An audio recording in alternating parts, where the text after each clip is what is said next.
आप सभी को नमस्कार। मेरा नाम है सोम कृष्ण। आज फिर से मैं आपके सामने उपस्थित हुआ हूँ एक नई वीडियो लेकर, जिसमें हम विशेष शिक्षक के एक और प्रश्न पत्र को उत्तर के साथ आपके समक्ष रखेंगे। और यह जो प्रश्न पत्र है, यह विशेष शिक्षक का जो एग्ज़ाम कंडक्ट कराया गया था बाबा एटॉमिक रिसर्च सेंटर द्वारा 2024 में, जो जब उन्होंने एडवर्टाइजमेंट दी थी, तो उनका जब उन्होंने एग्ज़ाम कंडक्ट करवाया था, उसका यह प्रश्न पत्र है। इसको हम चार पार्ट में डिस्कस करेंगे। और तो चलिए, बिना देरी के शुरू करते हैं हम। तो सबसे पहला जो प्रश्न है हमारा, how does the child development process proceed. जो बच्चे का डेवलपमेंट प्रोसेस है वो कैसे प्रोसीड होता है। पहला ऑप्शन है फ्रॉम सिंपल टू कॉम्प्लेक्स, दूसरा है फ्रॉम कॉम्प्लेक्स टू सिंपल, तीसरा है फ्रॉम जनरल टू स्पेसिफिक, चौथा ऑप्शन है फ्रॉम स्पेसिफिक टू जनरल। तो इसका राइट आंसर है from general to specific. Next जो प्रश्न है, as per the Erikson theory development is a series of. ठीक है, तो अगर आपको एरिक्सन की थ्योरी पता है कि उसने उन्होंने जो है कौन सी थ्योरी दी है, तो आप इसका आंसर इजीली दे सकते हैं। ठीक है, तो इसका जो उन्होंने थ्योरी दी थी वो कौन सी थी, साइको सोशल थ्योरी दी थी उन्होंने। तो साइको सोशल स्टेज जो है इसका करेक्ट आंसर है, ए ऑप्शन सही है। नेक्स्ट क्वेश्चन है third, which one of the following is not stage of cognitive development in पियाजे थ्योरी। ठीक है, पियाजे थ्योरी में, तो थोड़ा सा छोटा कर लेते हैं इसको। तो कौन सी जो स्टेज नहीं है, जो पियाजे ने नहीं दी है, सेंसरी मोटर दी है, इनफॉर्मल ऑपरेशनल दी है और कंक्रीट ऑपरेशनल और फॉर्मल ऑपरेशनल। तो जो उन्होंने जो है हमारी इनफॉर्मल ऑपरेशनल थ्योरी, यानी कि बी ऑप्शन सही रहेगा इसका, इनफॉर्मल ऑपरेशनल थ्योरी नहीं दी थी। ठीक है, तो नेक्स्ट क्वेश्चन है, which of the following is not a stage of psychosexual development as given by Sigmund Freud. ठीक है, तो नोट पूछा है किसके बारे में कि स्टेज ऑफ साइकोसेक्सुअल डेवलपमेंट की स्टेज नहीं है, जो कि सिगमंड फ्रॉइड ने जो साइकोसेक्सुअल डेवलपमेंट की थ्योरी जो ये स्टेजेस बताई थी। ओरल डेवलपमेंट स्टेज की उन्होंने बात करी है। ठीक है, और दूसरा लेटेंसी स्टेज की बात उन्होंने बात करी है। तीसरा फैलिक स्टेज की उन्होंने बात करी है। चौथा एनालिटिक स्टेज की बात उन्होंने नहीं करी है, तो option D will be the right answer. Fifth question है, who is recognise as a father of special education. तो एज ये तो सबको ही पता है कि जो जेन मार्क वेस्टफॉर्ड रिटायर्ड है, वो इसके फादर माने जाते हैं, तो A option will be the right answer. ठीक है, six, what is the primary what is the name of the school of philosophy that emphasize play as an important part of educational process। तो उस philosophy का आपको नाम बताना है। ठीक है, जो किस पर एम्फेसाइज करती है कि प्ले जो है इंपॉर्टेंट पार्ट है हमारी शैक्षिक प्रक्रिया का। तो idealism A option, B option naturalism, third है सी ऑप्शन है प्रैग्मेटिज्म, और फोर्थ है एग्जिस्टेंशियलिज्म। ठीक है, तो जो सिक्स का ऑप्शन है वो नेचुरलिज्म है। तो ये किस फिलोसफी ने कहा है, हमारा नेचुरलिज्म ने कहा है। सेवंथ क्वेश्चन है, in the case of learning law of readiness corresponds to option A stimulation, option B action, option C motivation, option D response. तो इसका ऑप्शन जो है हमारा क्या रहेगा, सी मोटिवेशन राइट आंसर रहेगा। ठीक है, एंड आठवां प्रश्न है हमारा, individual learn from his own mistake. ठीक है, व्यक्ति अपने जो खुद की मिस्टेक से सीखता है। ये जो स्टेटमेंट है is based on which learning theory, कौन सी लर्निंग थ्योरी की बेस पर आता है, ट्रायल एंड एरर, पहला ऑप्शन क्लासिकल कंडीशनिंग, दूसरा ऑप्शन, तीसरा इंस्ट्रूमेंटल कंडीशनिंग, चौथा इनसाइट लर्निंग। तो पहला ए ऑप्शन सही रहेगा, ट्रायल एंड एरर। इसी शब्द से ही आप देख सकते हैं कि ट्रायल एंड एरर यानी कि आप गलती करके वापस से ट्राई करके। नेक्स्ट क्वेश्चन है ninth, out of the following which is not the other name of adolescence. Out of the following which is not, ठीक है, अदर नेम ऑफ एडल्सेंट, एडल्सेंट का दूसरा नाम जो इनमें से कौन सा नहीं है। तो एडल्सेंट एज को जो है हम प्रॉब्लम एज भी कहते हैं। दूसरा स्मार्ट एज, स्मार्ट एज तो नहीं कहते हैं, ठीक है। तो तीसरा है childhood adulthood transition period, yes, इसमें बच्चा चाइल्डहुड से एडल्टहुड की तरफ जो ट्रांजिशन करता है, ये वो पीरियड है, बिल्कुल सही बात है। स्टेज चौथा है stage of stress, strain and storm, ये भी सही है। तो ऑप्शन बी जो है सही आंसर रहेगा नाइन्थ का। 10वां प्रश्न है a systematic change in mental process, ठीक है, मेंटल प्रोसेस में एक सिस्टमेटिक चेंज की बात कर रहा है, that underlie all learning and performance is known as, तो उसको क्या कहते हैं। तो डेफिनेटली सी बात है कि मॉरल हमारा नहीं आएगा, पहला ऑप्शन। दूसरा इमोशनल भी नहीं आएगा क्योंकि मेंटल प्रोसेस की बात कर रहा है हमारा। यहीं से हम क्वेश्चन को समझ सकते हैं, ये तो एक नेक्स्ट चीज़ है लिंक करके की है, बट हमारा मेन बेसिक प्रश्न यहीं से है और यहीं से उत्तर हमारा मिलेगा।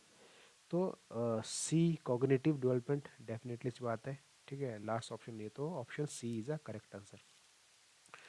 11th क्वेश्चन है which of the following is Asian and Pacific ticket for the disabled, ठीक है, 1991 से 2000, ए ऑप्शन, बी ऑप्शन 1992 से 2001, सी ऑप्शन 1983 से 2002 एंड फोर्थ ऑप्शन 1994 से 2000। तो कौन सा जो टिकट है एशियन पैसिफिक के लिए मतलब ऐसा इम्पोर्टेंट रहा है, ठीक है। तो आपको पता है कि जो अगर हम एशियन एंड पैसिफिक टिकट की बात करते हैं जो कि डिजेबल के लिए काफ़ी ये एक हम कह सकते हैं कि जो काफ़ी बूम आया या इम्प्रूव आया या चेंज हुआ, ठीक है। तो 1993 से 2002, क्योंकि आपका सेल्मा का फ्रेमवर्क की बात 1994 में आई, जो इंक्लूसिव मूवमेंट की बात करी उन्होंने, या सबको इंटीग्रेट करने की बात करी, सबको इंक्लूड करने की बात करी उन्होंने। 1995 में जो है हमारा पर्सन विद डिजेबिलिटी एक्ट आया, तो C option will be the right option, ठीक है। तो इन द सेंस हमारा कहने का ये है कि जिसमें बहुत ज़्यादा परिवर्तन हुआ और इनके अधिकारों, पार्टिसिपेशन, इक्वल अपॉर्चुनिटी पर काफ़ी जोर दिया गया जब, तो यहाँ से चेंज शुरू हुआ था, ठीक है। एंड 12वां क्वेश्चन है हमारा central rehabilitation registered is maintain by, जो हमारा CRR है, जो सबका अब जो डिप्लोमा कर चुके हैं उसके बाद जो रिहेबिलिटेशन काउंसिल में रजिस्ट्रेशन करते हैं, ठीक है। तो डेफिनेटली सी बात है हमारा जो 12th का है, सी ऑप्शन सही रहेगा क्योंकि ये हमारा रेगुलेटरी बॉडी है, rehabilitation council of India. 13 question is pronounce reversal is commonly found in children with, first learning disability, B intellectual disability, third hearing impairment, fourth autism. तो D will be the right answer जिसमें pronoun को reverse करता है, ठीक है। प्रश्न number 14, what is the full form of SEDGS, ये 2020 NEP national education policy से प्रश्न उठाया गया है, जिसमें हमें ऑप्शन बताना है कि इसकी फुल फॉर्म क्या है। तो इसकी जो फुल फॉर्म है पहला ऑप्शन है special economically disadvantage group, no, B socio ecologically है, ये डिसएडवांटेज ग्रुप कई बार जल्दी पढ़ने से ना हमने सोचा कि इकोनॉमिकली होगा, तो इकोलॉजिकली है। तो हमें ये ध्यान देना है कि प्रश्न और उनके ऑप्शन को ध्यान से पढ़ना है। सी ऑप्शन है separate ecologically disadvantage group, next is socio economically disadvantage group, yes, इसमें जो है 5 कैटेगरी की जो है बात की गई है, ठीक है। अ, प्रश्न 15, example of manneristic behaviour, manneristic behaviour कौन सा है इनमें से। तो anti social behaviour option A नहीं, eating non edible food no, eye poking and body rocking yes, and fourth is misbehaviour with other no. तो option C will be the right answer. And 16 प्रश्न है हमारा। As per RPW act, dwarfism means a medical और genetic condition resulting in an adult height of, तो ये आपकी परिभाषा दी हुई है RPWD एक्ट में। ए 5 फीट 10 इंच नो, दूसरा 4 फुट प्लस नो, तीसरा 4 फीट 10 इंच और लेस। ठीक है, तो हमारा सी सही आंसर है। नेक्स्ट है स्टैनफोर्ड बिनेट स्केल मेजर, ये हमारा मेजर करता है यानी कि इंटेलिजेंस को, ये ऑप्शन सही है। 18 क्वेश्चन है the child having the difficulty in picking up object is suspected to have, बच्चे को जो है ऑब्जेक्ट को पिक करने में डिफिकल्टी होती है, तो वो हमें वो कौन सी डिजेबिलिटी या इम्पेयरमेंट हो सकती है? Lower level intellectual functioning, no speech impairment, no visual impairment, no D locomotor impairment. ठीक है, इसका डी ऑप्शन सही है। 19 ऑप्शन प्रश्न है success of inclusive education depend on, समावेशी शिक्षा का सक्सेस जो है किस पर निर्भर है? कम्युनिटी सपोर्ट पर, attitudinal change among teacher, high quality TLM, high quality text book. ठीक है, तो बी ऑप्शन सही है, एटीट्यूडल चेंज एमंग टीचर, शिक्षक में जो है एटीट्यूडल चेंज से जो है हमारा इंक्लूसिव एजुकेशन सक्सेस डिपेंड करता है। 20 प्रश्न है हमारा। AAC स्टैंड फॉर, पहला ऑप्शन है अगमेंटेटिव एंड अल्टरनेटिव कम्युनिकेशन, तो पहला ही ऑप्शन सही है। 21 ABA applied behaviour analysis is often use to help children with dyslexia, dyspraxia, autism और एटेक्सिया, तो option C will be the right answer, autism के लिए जो है हेल्प करता है ये, जो हमारा 21 का C option. 22 remedial intervention are design to eliminate, ठीक है, रिमीडियल इंटरवेंशन किस लिए डिजाइन किया जाता है? क्या एलिमिनेट, क्या गायब करने के लिए किया जाता है भाई, क्या कम करने के लिए किया जाता है? तो कॉज ऑफ डिजेबिलिटी, डिजेबिलिटी के कारण को जो है एलिमिनेट करने की कोशिश करता है। B the effect of disability, yes ये डिजेबिलिटी के प्रभाव को कम करने के लिए। और तीसरा the causative agent of disability, चौथा the symptom of disability. 23rd question है Apgar score G stand for, Apgar जो है जो कि न्यूबॉर्न बेबी की स्क्रीनिंग के लिए यूज़ करते हैं, और यह जो है जिन्होंने दिया था उनके नाम से ही इसको जाना जाता है। और जी मतलब कि ग्रीमेंस होता है यानी कि रिफ्लेक्स इरिटेबल। ठीक है, तो इसका ऑप्शन ए सही रहेगा, जी फॉर ग्रीमेंस। एंड 24, बाकी भी आपको पता होना चाहिए कि A, P, G and A every one what stand means.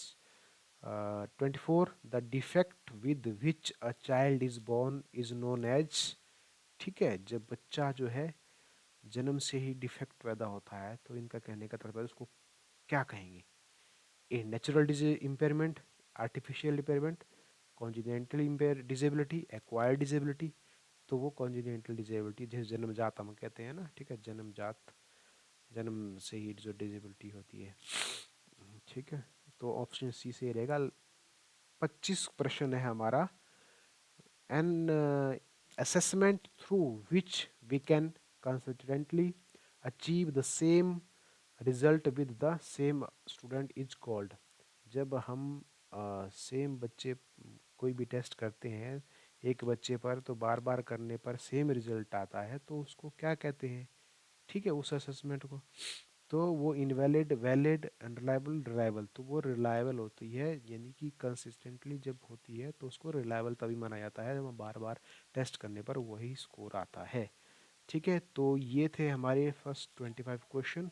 बाकी नेक्स्ट अगले जो हम जो है नेक्स्ट पार्ट में आपके साथ शेयर करेंगे। तब तक के लिए धन्यवाद। जय हिंद, जय भारत।